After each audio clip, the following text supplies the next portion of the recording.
Hello gamers, Power Deal here, and today we're going to do an item priority video for the Holy Priest or Disc Priest in Naxx. So the other video that we did was this video, so the absolute best in slot, what I thought, if I had the choice of any item in the entire game, what I would pick. This is a little bit different. It's going to be a bit of a mix between the realistic BIS videos of the past and just kind of like an item priority video, which is typically more of which order you should try and get the items in. And I think I'm going to mix them up this time because the realistic BIS video doesn't change that much from the actual full BIS, because Naxx is a little bit of a different beast than some of the other instances, and that's due to the fact that tier is a lot easier to get. Hi Diesel. Yeah, everything prior to priest, we agree. Easy. Clap it or pack it up. Time to go home. But yeah, so this video is going to be a bit more about it's going to be a little bit different than the other prio videos, because in the other prio videos, some of the gear choices were sort of very different, and depending on what you picked in some slots, it would actually change what you picked in other slots, and sometimes you could have almost an entire sort of budget set, and you wouldn't even use that many of the BIS pieces because a lot of the other pieces were very similar to the BIS pieces. In this case, it's just not really going to be necessary to do that because a lot of the pieces you're eventually going to get. If you run Naxx now until like the Burning Crusade, you'll be able to pick up all the pieces that you want, most of them, not the super high priority pieces, but a lot of the tier, for example, and a lot of the tier actually does happen to be really good for priest. So there's that, and then if you decide to, I'm sure we're going to get a chance to copy our characters to Era. If you decide to finish up your character on Era afterwards, it shouldn't be difficult to pick up some of the last normal pieces. And speaking of that, actually, considering the fact that these characters are going to be going to Era, if any of you are interested in playing Era, it may actually be better to hard focus on the really, really strong BIS items during this anniversary session, and then try and pick up the other items later in Era. And the reason for that is because we all know that this has been like a hard reserve culture, right, on Anniversary. And everybody's complained about it. I made a video about it. But honestly, as a healer, luckily for us, this doesn't tend to impact us as much as it does the other classes. There's a lot of runs that really only care about, kind of gearing out their warriors in melee with hard BIS. So a lot of the hard reserves you'll see will be stuff for melee DPS, maybe some caster DPS, maybe like hard reserve ATS, things of that sort, right? But things like Hammer of the Twisting Nether, the Warmth of Forgiveness, the Saffron Trinket, Eye of the Dead, sorry. Those things tend not to be on the hard reserve list from what I've seen so far in Naxx. I mean, obviously some guilds are going to hard reserve them, but not all of them. And when you go to Era, a lot of the runs that are going to be available to you are only going to be GDKP. I'm not saying that you can't get into a normal run on Era. I know people are going to come into the comments, they're going to be like, no, Era has normal runs.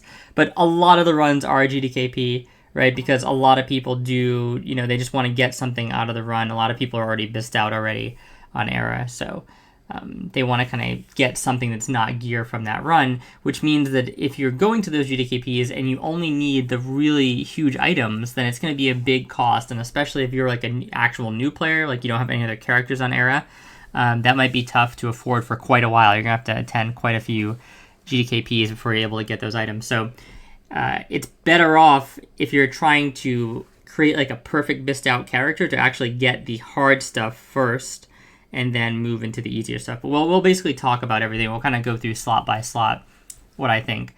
So we'll start with the head. And, here, if you already have the Lost Crown, then I'm not super concerned about getting the Crown of Faith first. If you have, a Tier 2 helm, and this is the only good piece of Tier 2 you have, not really concerned about getting Crown of Faith first. If you have Tier 2 helm, which you most likely will have if you've done Onyxia, and you have other pieces of Tier 2 that we would consider to be the good pieces to use, then the helm is a pretty decent piece, right? But it's nothing absolutely insane. And the token that you compete with, I believe it's Warlocks and Mages, and you just don't bring a ton of casters most of the time to Naxx. Like, even though not every guild is doing a super meta melee stack, they tend to stack a melee to some degree, and the population of the game sort of allows for that, right? There's like a disproportionate amount of warriors, I feel like probably, and even rogues compared to mages and especially warlocks. Mages definitely have a lot more sort of utility in the game, so people tend to make more mages than warlocks. But warlocks, people are mostly making them to go collect some gear to PvP. They're not like the class that you really think of. They're like, oh, I really want to raid hardcore on a warlock, So you don't have as much competition, and you don't really need to rush out and necessarily get your head token right away, depending on what you have. For your neck, it's a very similar story. You have super easy options here. Amulet of the Shifting Sands should just be pretty much the go-to option for everybody. I wouldn't spend any lick of prio on anything else. I think this neck is like so comparable to the other necks that I would not even use a soft reserve on it. And there's kind of two different types of runs we're going to be covering in this video.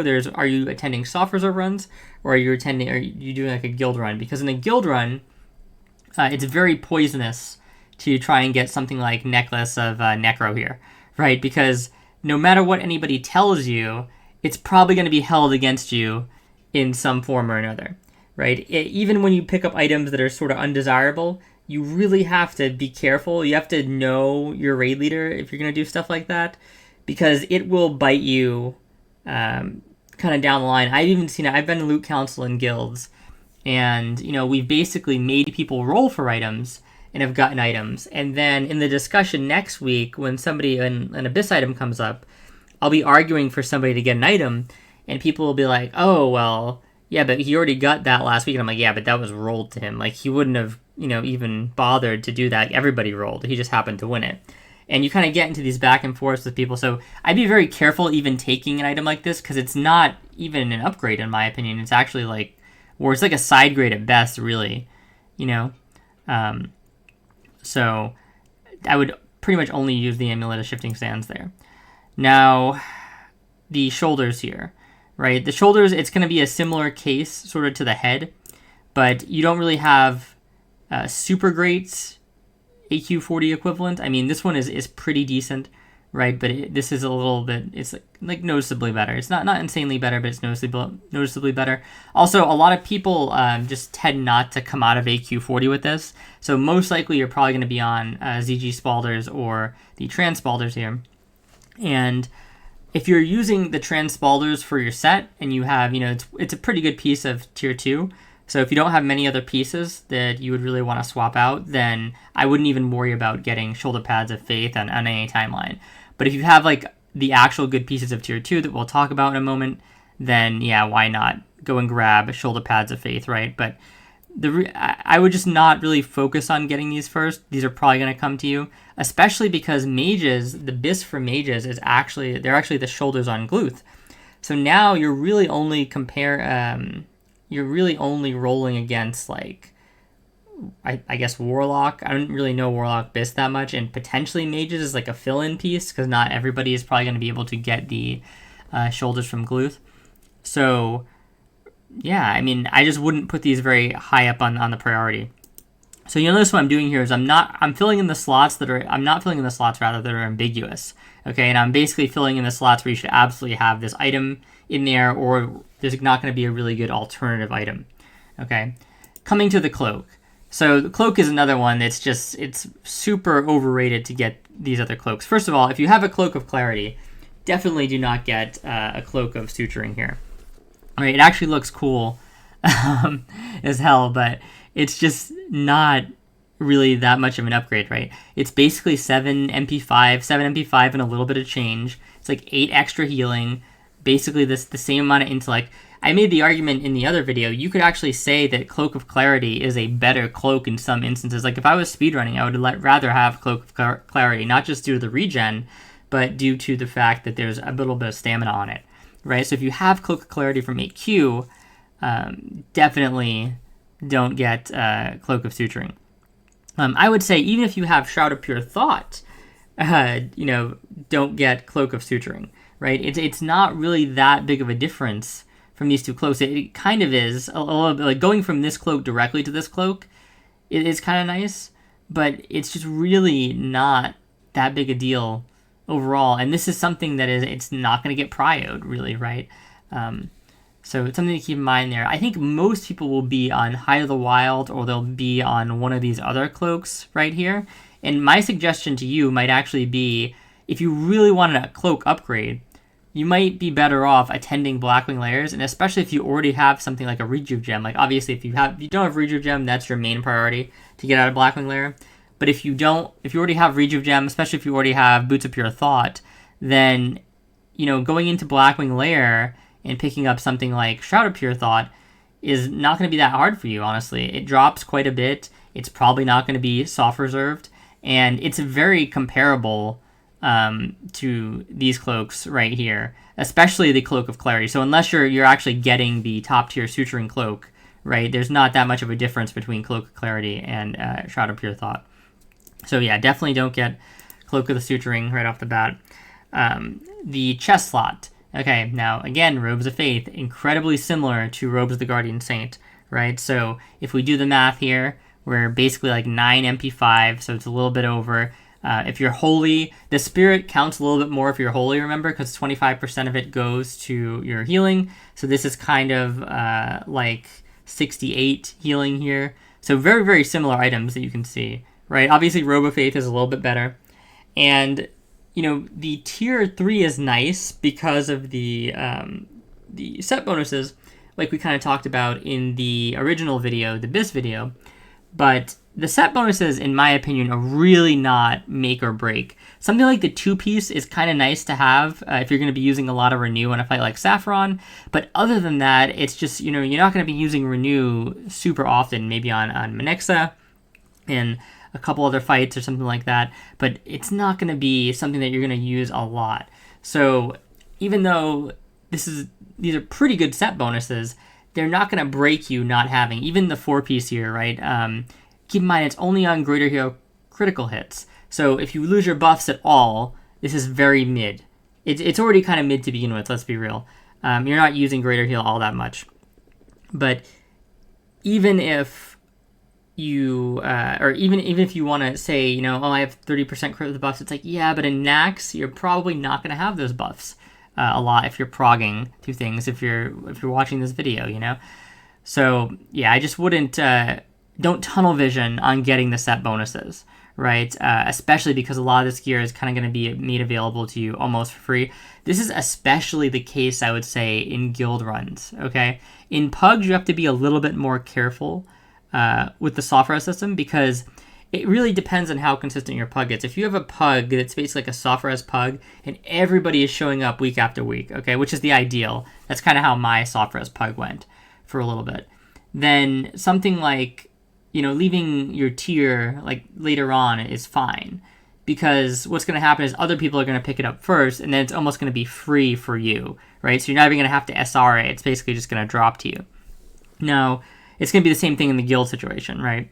But if you're in a pug where people constantly switch out, then it's a little bit more annoying, because, one mage leaves, another mage comes in, he might want the chest. One warlock leaves, another warlock comes in, he might want the chest. Another priest comes in. It also is obviously dependent on whether you're Horde or Alliance, because Alliance just tends to run more priests, right? So there's a bit more of a premium on these pieces on Alliance side. But again, that's why, having some of these AQ 40 items that, like, hopefully you picked up from AQ 40, kind of allow you to be, they allow you to stay tided over until you actually do get the actual quote-unquote true BIS item. And something to keep in mind for Alliance priests in particular, I guess it's even better for Horde priests, but don't be afraid to use AQ to help gear for Naxx still, right? When Naxx comes out, a lot of the focus is on Naxx. And, everybody's trying to get as many bosses down as they can. That's all people care to raid about. Your guild may even drop every other raid except for Naxx, right? They're just trying to get Naxx loot. That can actually be an advantage for you, because I guarantee there's going to be AQ 40 pugs, Blackwing Lair pugs. So if you're willing to put the time in and you like raiding the other raids, you can gain a lot of gear because you can really target pieces now, especially if you have some Naxx gear. So if you've been playing from the start and you have, pieces from every raid essentially, then what that allows you to do is to kind of go back into these old raids and really target pieces. So like I said, you can target Shroud of Pure Thought. You could target Robes of the Guardian Saint, which is an awkward thing to target normally, because it's like, well, there's a lot of other items you'd want in there, right? But when you have access to Naxx items, it's maybe not as big of a deal. So you could actually get something like this potentially for free in a soft res pug, and then not have to get it in your actual main run with your guild, right? And this is why I would kind of recommend this more for Alliance to reserve stuff like this in an AQ pug, because they're the ones that have to compete more or compete with more people for their tier. So on a Horde priest, it might actually be a waste to do this, especially if there's any other items you need in a queue that are, good for you, right? Because you're probably going to end up getting Robes of Faith relatively quickly anyway. So just a couple things to keep in mind there, and how you can kind of use some of the old raids to your advantage, especially if you've been kind of freed up from them, your old runs, if they no longer do those raids. There's a little quick point there. Now your wrist, this is one where hopefully you have wrists of Transcendence, because, these are just, we already talked about this in the BIS video, but these Bindings of Faith here are just not that great, right? So this is obviously one of the pieces that you really, really want to have that 3-piece tier 2. So this is another piece that I think is like a staple piece that you're going to want to try and get eventually. This is another thing you can go back to, right? If people are still running Blackwing Layers, your guild isn't, you go back, maybe soft reserve this. That allows you to change your gear around to have the optimal pieces of 3-piece tier 2. Now, the weapon. The weapon's kind of like the hardest part, right? Because Hammer of the Twisting Nether, I mean, obviously I'm not even going to really count ATH, because this is just not going to be your choice in most cases. You're not even going to have a chance that most of the time it's going to go to mages. And then if it's going to a priest, there's probably a very specific or special reason for it, right? You already know you've been getting it. So I'm not really going to count this for the video at all. And we're just going to go right to Hammer of Twisting Nether. Hammer of Twisting Nether is far and away the best item in Naxx for healing weapon, right? It's not even close. There's not even a very good equivalent.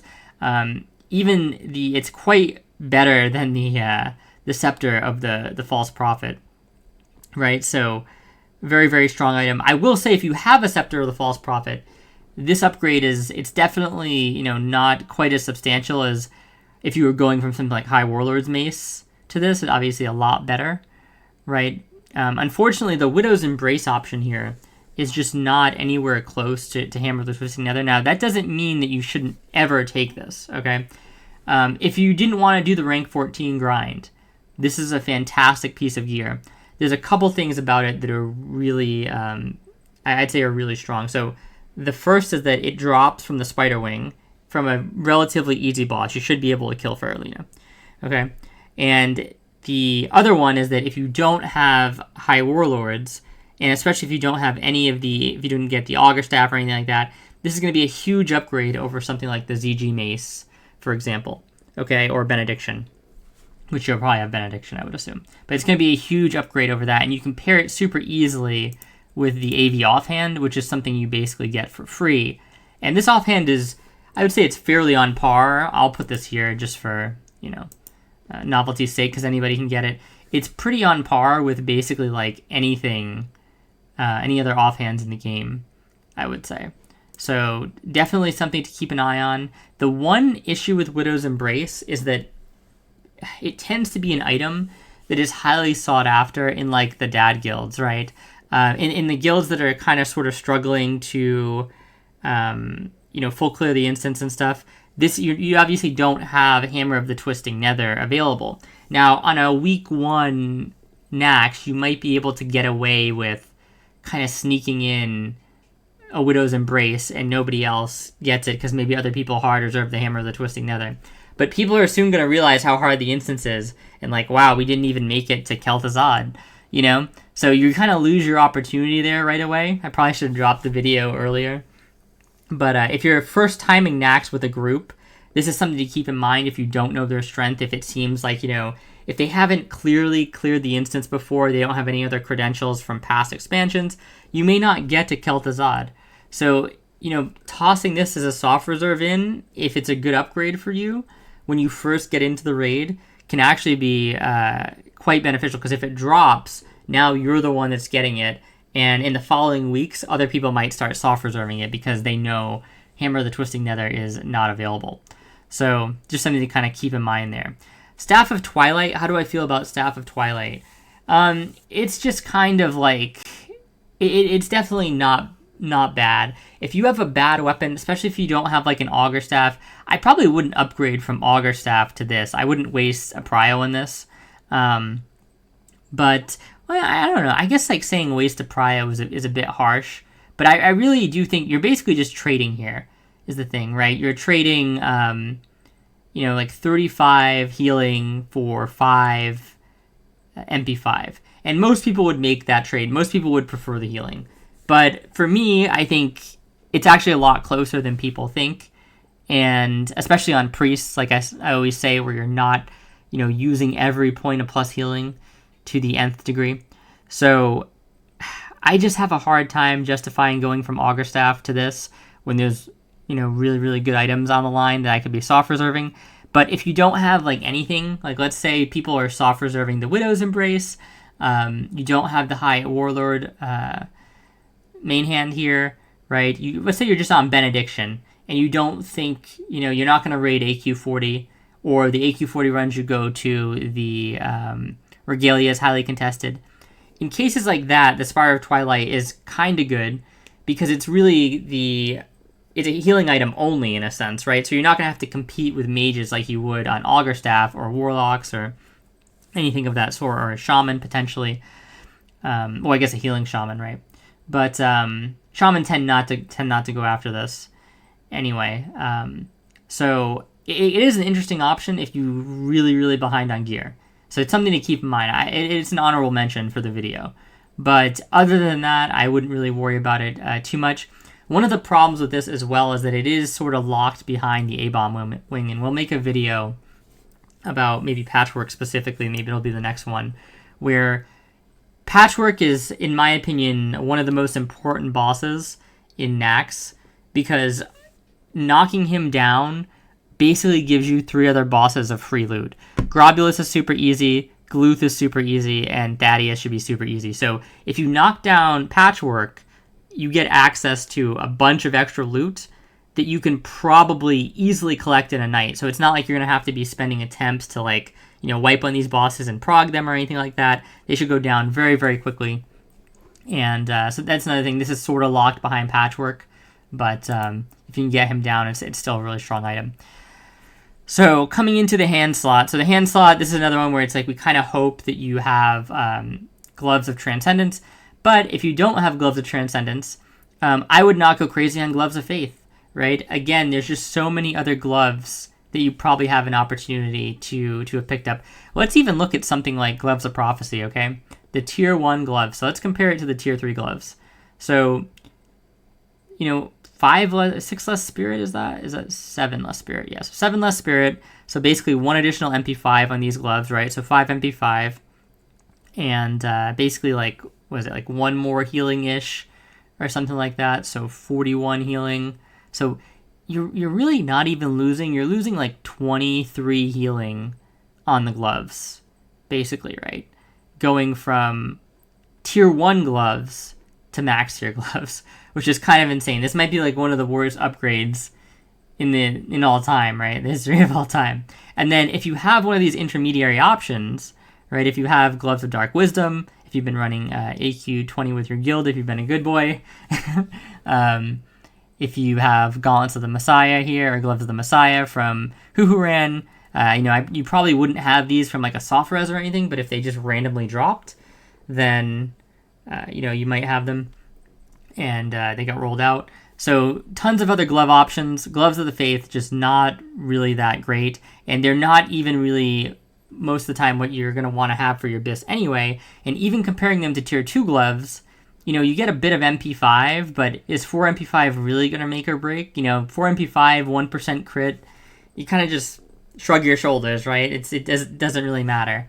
And, having an extra 11 healing, not the biggest deal in the world. So I wouldn't prioritize the gloves. by any means. And yeah, we'll just move on to the next item there because the gloves are probably the worst slot. Not the worst slot, but they're just definitely not something you should grab. The belt. So the belt is sort of interesting. The Belt of Faith is decent, right? It's definitely pretty good. And unfortunately, this is going to be a case where the alternative option, like we've been talking about a lot of alternative options, right? Like, you can get the hat from AQ 40 if you're not running that with your guild anymore. You can go to a pug, you can get the Robes of the Guardian Saint, etc. The problem with the belt is that this is sort of a highly sought after item.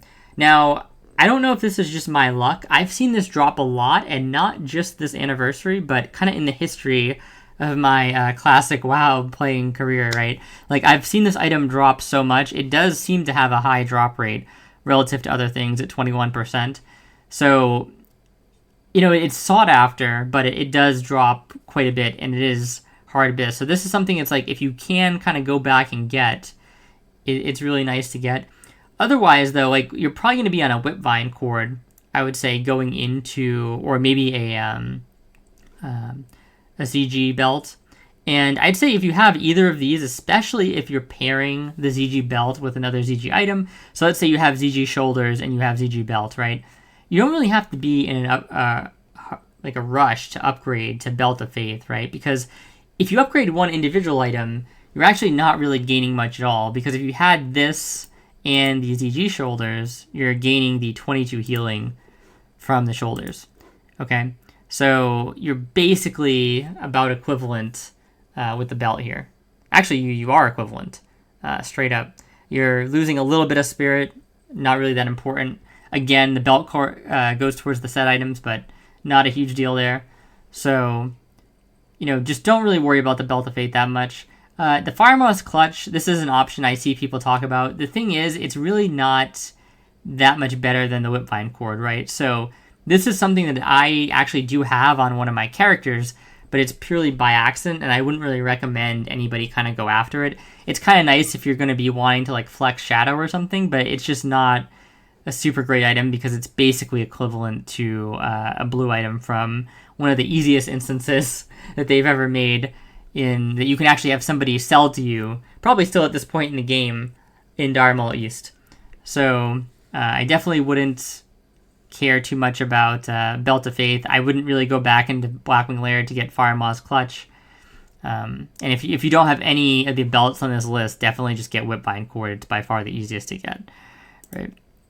So we're just going to remove this because I might just put Whipvine. I'll put this in here just because it's going to be a target item. It's going to be an item you want to chase. The legs. So the legs, we've already talked about this in the other video, the Pure Abyss video, but you're going to want these, I think these are the actual Abyss legs because you're going to want to use 3 pieces of Tier 2. And this is the best piece relative to other pieces. You can see that the Leggings of Faith here are, just very not good, we'll say. Just as they're not good. Because we're basically trading 20 healing for 7 MP5. Now, in the other case, we traded it was 30 some healing for 5 MP5. So that was a lot better of a trade, right? This is a terrible trade, to be honest. And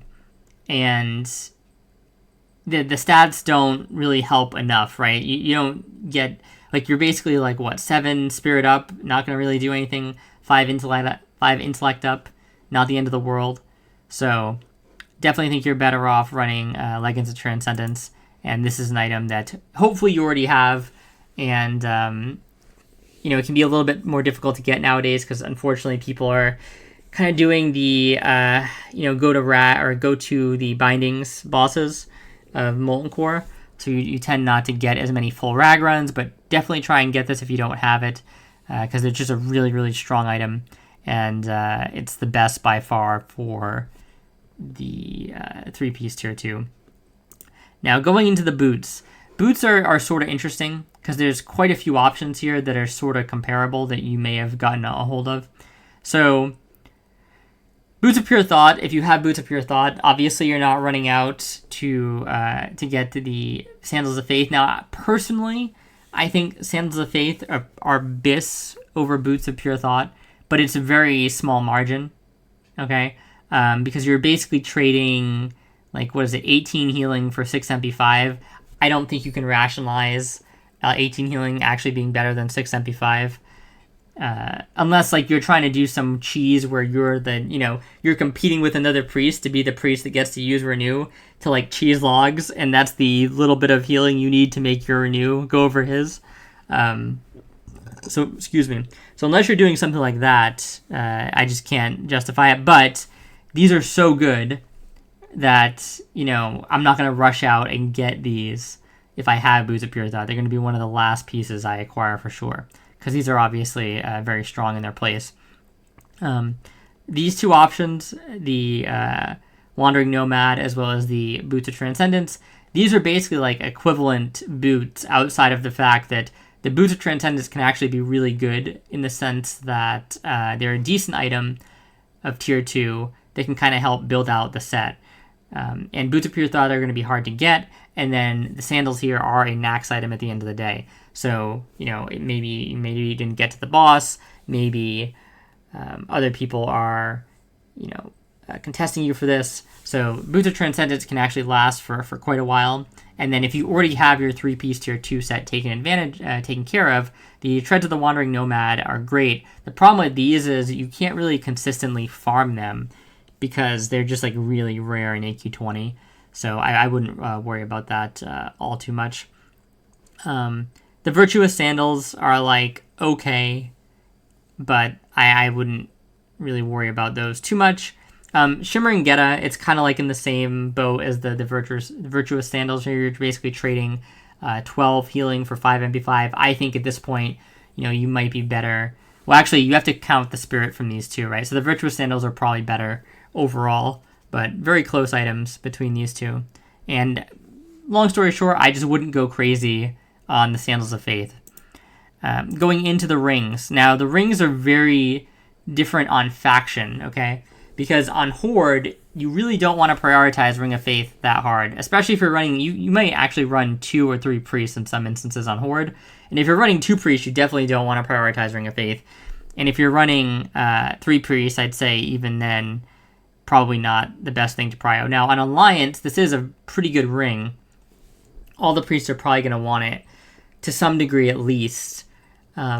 So it is something to kind of consider there. But the thing is that this is one of the class rings for the healers that is by far the best. From what I recall, the Paladin ring isn't really that amazing. I don't think the Shaman ring is as good as this, or the Druid ring. So the Priest one is by far the best ring. So the other healers are going to be more interested in things like, Pure Elementium Band, Ring of the Martyr, Band of Unanswered Prayers.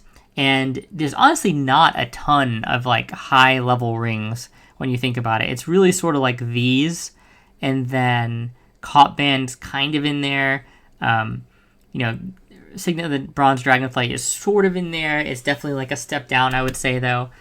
But the main point I want to make about Ring of Faith is that it drops as it is, so there's no token for it. So this really does benefit the Horde Priest. So if you're on Horde Priest, you're probably just going to want to let this come to you. On Alliance, like I said, it's just, there's going to be more people that want it, but again, there's even more healers out there that want some of the other things, right? Like Paladins and Druids in your raid are going to be going after potentially things like Band of Unanswered Thoughts, Band of Unanswered Prayers, just because it has a high healing value. But basically, if you already have, I think especially if you already have one of the good rings. So if you have Ring of the Martyr, Pure Elementium Band, or if you've got Band of Unanswered Prayers already, I would not be super dying to get Ring of Faith, because most people are probably not going to SR it, and so you have a chance to roll for it every week if it drops. And even on Alliance, you're only rolling against 6, which is not that great, but it's kind of like okay. So yeah, I think this is it's a fantastic ring. It's just I probably wouldn't put a ton of prio in, because you don't need it for the set. You see a lot of people go crazy over the ring from KT, when that becomes a very important item for the set. A great example of this is Rogue. So for PvP Rogue, there's this build you can do where you do 5-piece Night Slayer with 4-piece Bone Scythe, and you need the ring from Kel'Thuzad, because if you don't get the ring from Kel'Thuzad, you actually just don't have enough pieces overall to use both sets. So it's a must-have for Rogue and things of that nature. So you tend to see classes like that where it's a must-have, prioritize this. It's just not ever going to be a must-have for you as a priest, even though it is a very strong individual ring. So, we should actually probably talk about Band of Unanswered Prayers while we're here, right? This is a pretty good ring. The thing is, I just don't... I don't know. People are going to have this soft reserved is the problem. So competing on this, in my opinion, is sort of bad, especially because you probably have either a Ring of the Martyr, a Pure Elementium band, or a Caught band at this point. In my opinion, using one of those three with the Signet of the Bronze Dragonflight, which you should easily have exalted at this point, especially on a priest, is not a bad combination at all. Because again, like we started with the video with, priest isn't all about every last point of plus healing to the death. Okay, so combining one of these three rings that it's fairly top tier with this, it's going to tide you over until you can get either a Ring of Faith or a Band of Unanswered Prayers. And I wouldn't go out of my way on the prio sheet to take something like this, because especially like something like this is a lot worse than something like this Necklace of Necropsy, right? Because people know that this item is sort of bad. So your raid leader, even though he might try and hold it against you in some way for taking this, especially if he's like buddies with another priest maybe or something like that, he's not going to be able to justify it anywhere near as well as if you took Band of Unanswered Prayers. If you took Band of Unanswered Prayers, people view this as like a BIS item. And yeah, you could make the argument that it technically, is a BIS item. I don't know if I put this in the BIS list or not. I think I actually put Ring of the Martyr over this. I consider that slightly better. But this is still, it's on that tier, right? It's very close to BIS. And many people consider it BIS. So that means that if you take this, you're like flagged on the sheet, Like you're just like, you got an X next to your name, and you're probably not getting another piece for a little bit. I mean, Naxx has a lot of loot, so it's not like you're going to be locked out that long, but you kind of get what I'm saying. Moving on to the trinkets. So Eye of the Dead, this is the big one. And we're going to talk about kind of like the items that you should absolutely get once we kind of have gone through every slot. This is going to be one of them, spoiler alert. I'm 90% sure you can do the same Renew Cheese as a druid can do with their rejuvenation on this, where the idea is that the rejuvenation does not consume that next 5 spells thing, so you can basically cast like 4 Prayer of Healings with a Giga buffed Prayer of Healing, and then you can cast Renews all day. In that way, this is actually a better trinket for Priest than it's for Druid. I think the reason why overall it might be considered Druid Prio is just because, like I said in the previous video, the BIS video, I think I talked about this, as a Priest, you're not necessarily going to be able to afford to only cast Renew. I don't really like, and I'll make another video about this as well, we're kind of getting into so many topics, but this just brings it to mind because it's such a good pairing with Renew, obviously, as long as the effect still works with Renew, which I believe it does. But Renew Priest is a thing that people talk about in Classic, and it was actually funny that in 2019, the person who was originally the class lead for my guild put me as like the Renew Priest at the start of the game, and then I soon realized that Renew is a terrible spell, and well, not it's not a terrible spell, but just in the context of what we were doing, and then swapped out of that. But this is a case where having a priest that you actually prio this to, that is a raid healing exclusively priest and uses a lot of Renew, this is a case where it's maybe worth it to actually do that, because the power of being able to snapshot 450 healing on a on a Renew is absolutely ridiculous. So this is an incredibly strong item, especially if you abuse it with the hot snapshotting, whether it be Druid, whether it be Priest. And obviously Priest can make really insane use of the first 4 spells that you get to cast as well with prayer healing. Like, imagine having this trinket on Saffron. The problem is that since the heals have to be done in 30 seconds, it's kind of unlikely that you're going to be able to prayer of healing your group 5 times for like really good value in 30 seconds. Maybe on a fight like Visk, this really shines. But in most cases, it's going to be hard to get max use out of that way. But just the snapshotting on the Renew itself is really strong. So this is definitely an item that you're going to want to get from Naxx. Now, the other item here, Warmth of Forgiveness, this is just an item that it's like okay, but I would not use any prio on it. I actually forget like what the cooldown is on this. I think it's 3 minutes. I'm not entirely sure. It's definitely better than Shard of Skill. I know that. I've done the math out before, but like I said, I just don't recall on hand the actual time. I don't think it's that much better, though. I want to say it comes out to like 22 MP5 or like 25 or something like that if you were to use the thing on cooldown. But it's just not like good enough, really, to warrant spending prio on it. Because realistically, what's going to happen in most cases is you're going to be wanting to swap trinkets, and you're going to have most of those trinkets already. By this point in the game, you're going to have your prayer beads, or you can have somebody help you get them for you, right? By this point in the game, you're going to have a Heart of Fakar. You might have a brooch from AQ40. Maybe not that. That's kind of like a rare one, but you might have that. You probably have... what was the other item, I think? I was trying to think of another item here. Maybe it was the brooch. But, like, the point is you're going to have the ZG trinket. So you're going to have active trinkets you can be swapping in and out for this, right? So it's just not a good item. I mean, you can basically have this as, like, another one of those items, right? You can use it as kind of like an upgrade to the Marley's Eye, I think it is, from ZG, where you basically just swap this in, put it on cooldown, and since it's instant, I don't even think if you swap it out, like let's say you're out of combat, right, and you're kind of running between packs, you could swap this in, use it immediately, and then swap it right out, and you don't like lose anything.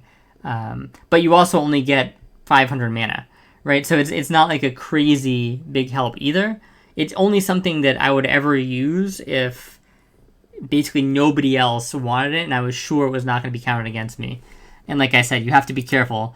Even when taking stuff like this necklace right here, right? People are going to try and count things against you, so only take that really if you have like terrible trinkets or if it's like free roll, if that makes sense. Going into the range slot here, obviously the Wand of the Dead is the Abyss, but again, like we were saying, I wouldn't really focus any effort into this unless you are farming your own runes by hand and you really want like a Shadow Wand.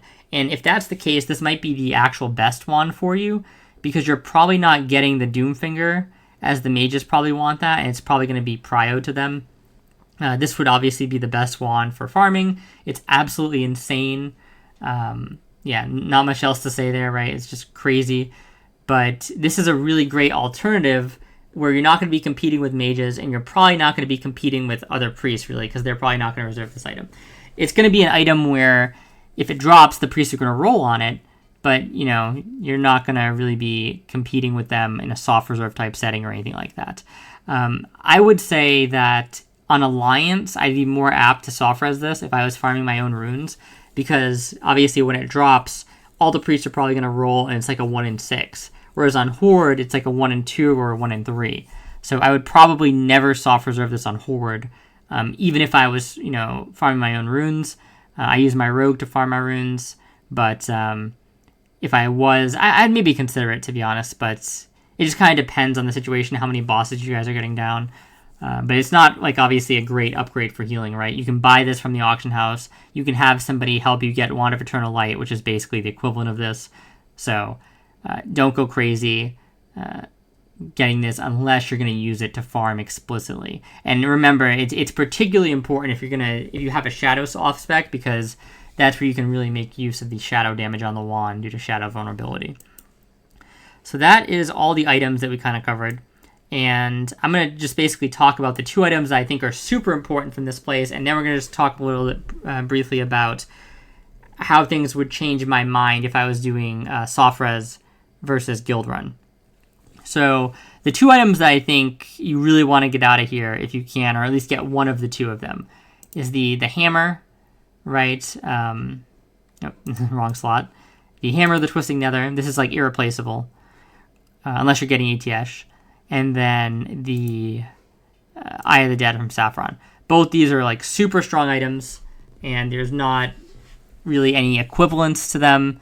You're not going to replace them.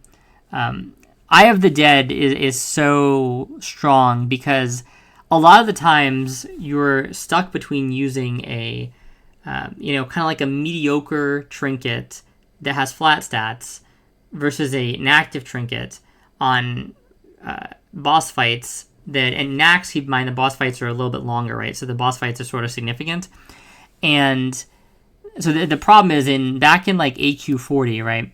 If you do a fight like, let's say, Sartura, okay, and you have the ZG trinket equipped, what you're going to do is you are going to basically just pop the trinket once the damage starts going out, and you're going to get a ton of value in those, like, 20 seconds or something that you have your greater heals being able to spam at 1.5 seconds, and the fight's kind of going to be like 50 seconds long probably, so it's going to be really easy to get a ton of value out of that trinket on that fight. When you go into Naxx, using fights like the ZG trinket becomes a lot worse because the fights are longer, right? And, maybe you'll be able to time like a really good burst window with that trinket, and it'll help quite a bit. But outside of that, you're not getting any value from it from the rest of the fight. Eye of the Dead is so insane because you're getting 70 healing all the time. So even on a long Naxx fight where you already used its effect, you have the 70 healing. And on a fight that goes, I think it's 3 minutes for this, right? So on a fight that goes over 3 minutes, you're actually able to use it twice, which is insane. Also, with the snapshotting mechanic and the buff lasting 30 seconds, it actually lets you get a lot of renews out if you are planning to either use it for renew spam, rejuvenation spam, etc. So there's quite a big advantage to having something like Eye of the Dead. And going to Hammer the Twisting Nether, this item is obviously just, best in class, strong overall, right? It's by far the best healing item. Nothing really comes that close. And how I would put it is, I think I would honestly go for Hammer of the Twisting Nether if I didn't have the Cthulhu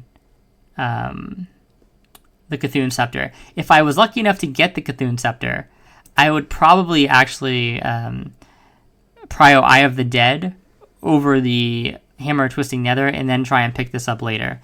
But yeah, if you're doing like a soft resist or a soft reserve guild, it's gonna be definitely this item and this item. I might even, as a horde priest, if I was running, I might like double soft reserve this, single soft reserve this, and then just kind of go for it like that, because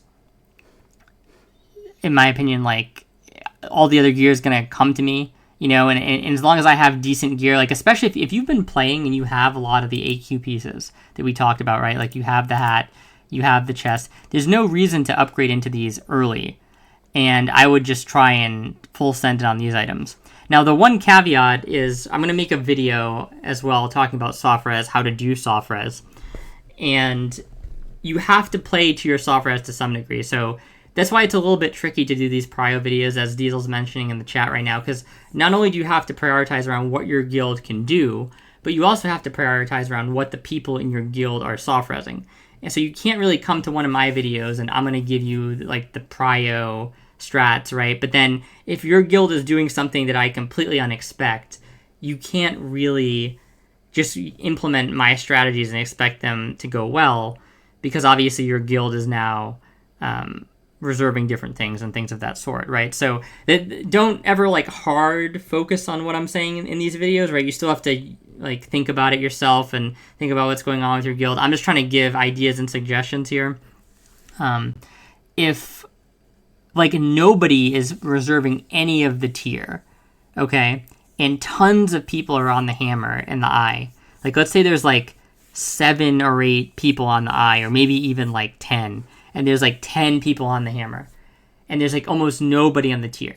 That's where I go on the tier picking up spree, you know?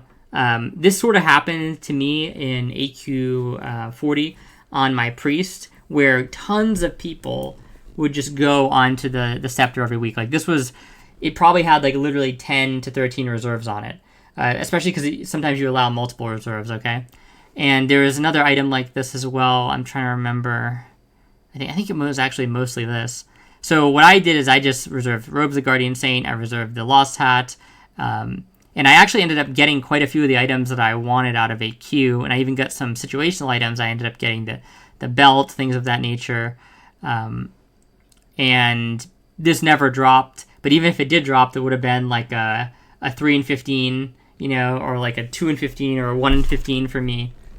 So you do have to keep that in mind. If somebody is like, if people are going crazy in terms of the soft reserves that they put on something like this or the eye, then at that point I would just collect the other items, because the thing in a soft reserve system is the more items that you acquire, the kind of more of an advantage it gives, right? And what's going to happen is if, let's say, the first 3 or 4 weeks, people just reserve the Hammer of the Twisting Nether, okay, and then they reserve Eye of the Dead, and they're not dropping. Or they're dropping, like, maybe infrequently, that person's not getting it, only one person can obviously get it a week.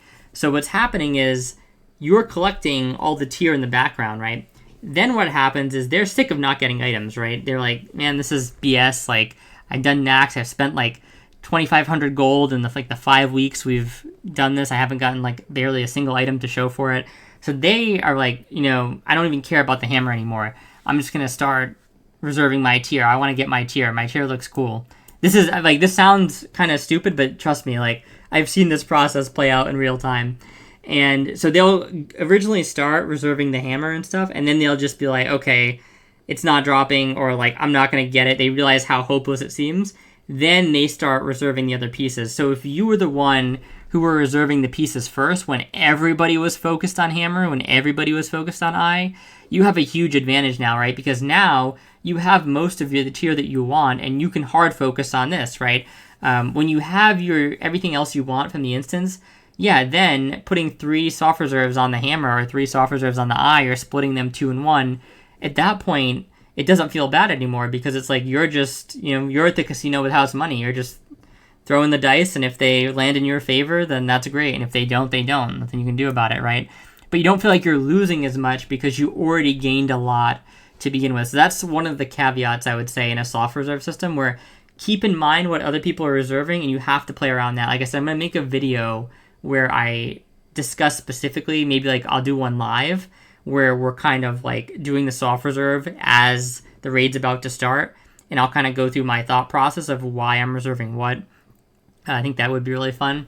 But yeah, just really be sure to keep in mind what other people are doing, because the more advantages you can get in terms of items from that you're just picking up along the way, right, then the easier it makes it to target the BIS items later on. And obviously, like I said, though, if you're planning on having the character go into era, maybe you do just want to target this like nonstop and target this nonstop, because if the character does go into era and you continue to play in era, it's going to be really easy to get your tier, because there's a ton of people in era that already have tier, already have all that stuff. So just a couple things to keep in mind there. And then the last point I wanted to talk about was what happens if you're in like a normal guild, like a loot council guild, okay? And in that circumstance, it's going to be tough because you're basically only getting one of these. And I would say if you're a good player, if you have sway in the guild, you want to try and argue to be high in the list for at least one. If I had to pick one, like I said, if I had the Cthulhu Mace, I would get the eye. If I didn't have the Cthulhu Mace, I would probably just get the hammer. Because although I think the eye is really good, especially if I had another solid trinket that was a static trinket, like a rejuvenation gem, this is not going to be that amazing unless you're constantly abusing the snapshotting bug with the heal over time. So it's one thing if you're gonna give this to a priest and they're gonna actually be the unironic or new priest, right? Then that makes a ton of sense. But Otherwise, I would probably rather just have the Hammer of the Twisting Nether, and then I would have a Rejuvenation in the slot, and then hopefully, right, or, honestly, just a Seal, let's say if we don't have a Rejuvenating Gem, right, and then I would just swap out all the unused trinkets. So I would use the Eye, sorry, not the Eye, the Heart of Akar, the Prayer Beads, the ZG Trinket, the brooch if I had it. I would use the card if I had that, right? So I wouldn't go crazy on getting the Eye of the Dead unless I was going to be essentially like a Renew Priest that heavily made use of Renew, or like I said, I already had Scepter of the False Prophet, because you're not going to be able to get both of these. No guild is going to, I mean, they could, maybe, but a lot of people are going to be upset, right? If they give you Eye of the Dead and Hammer of the Twisting Nether. So a couple things to kind of keep in mind there. And then I guess like the last option would be sort of like a lootless guild or a DKP guild, and I should mention a couple things on that as well. DKP guild is a lot nicer than a loot council guild for these minor upgrades. I'll just kind of go back to these a sec, right? So picking up something like this amulet, again, I wouldn't pick up this amulet period really, because I think it's inferior to this, but just saying like items, these side grade type upgrades are a lot better to get in a guild that does like loot list or actual DKP, because you can choose how much prio you're actually allocating, whereas in the system, what would you say, loot council system, even if you say you're going to take an item for low prio, you don't really know what that means in the eyes of your guild leader, in the eyes of the loot council, and things of that nature. So you can get trapped down the line.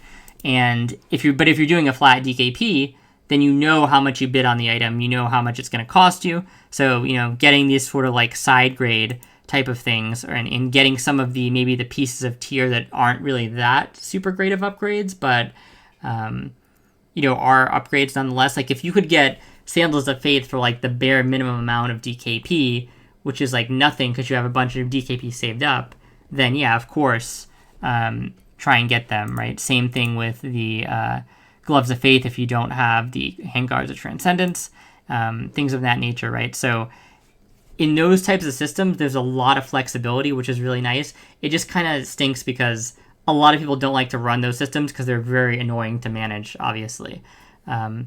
So yeah, and which one of these would I put at the top of like loot list? I would probably, I would put Hammer at the top unless I had False Prophet, so nothing changes there. And then, let's say it was a DKP guild. Would I use like all my DKP on Hammer of the Twisting Nether? On Horde, probably. I would probably use quite a bit, at least. I know if it'd be like, some guilds you do like anonymous bidding systems. Other guilds do more like a GDKP style bidding system with DKP. But I would definitely be willing to spend a ton of my points because it's the last item in the game, the best item in the game. And like I said, I can make up for Eye of the Dead through most of the instance by swapping out trinkets, and I don't really get burnt too hard. The only thing that this really helps on is like kind of prolonged fights like Saffron and things like that, but most of the instance is not Saffron. If you spend like an hour and a half, 2 hours in Naxx, you're spending at most like 3 or 4 minutes, 5 minutes at most on Saffron. So even though it maybe looks good for parsing on that particular fight or something of that nature, realistically just having a really solid trinket in like Rejuve Gem or the Seal here, and then swapping the other active trinkets around it, that's going to really neuter the effect of any trinket like Eye of the Dead. Like I said, unless you're specifically using it for the snapshotting aspect. So I think that's basically everything. And this was a longer video than I thought. Thank you guys for bearing with me. I hope you guys found this interesting. I'm not sure that we're going to do a kind of BIS, because we already sort of did that in this video. And there's just not as many. I think if you watch this video, it's a very good substitute for a kind of BIS video, because you basically realize why doing kind of this video isn't that important, thanks to a lot of the items being much easier to get due to a lot of them being tier. So yeah, that's basically it. Thank you guys so much for watching. If you have any questions or anything like that, feel free to leave them in the comments, or if you guys disagree, I'd love to hear your opinions. And like I said, I'll try and get that soft reserve video out where I take you guys through a soft reserve that I did and kind of go through my thought process and why I'm reserving certain things. So I can actually do one for Naxx. I'm not doing a Naxx run in the near future, but I think I know a soft reserve run, so I can access the sheet and like pretend that I'm doing it. So maybe we'll do that for next week, and that'll be fun for you guys. Yeah, more videos to come. Thank you for watching again. Like, comment, subscribe if you enjoyed this, and I will talk to you guys later. I'll hop back on in a second in case you guys have any questions after this. I'm just going to end the stream to end the video. So see you guys next time.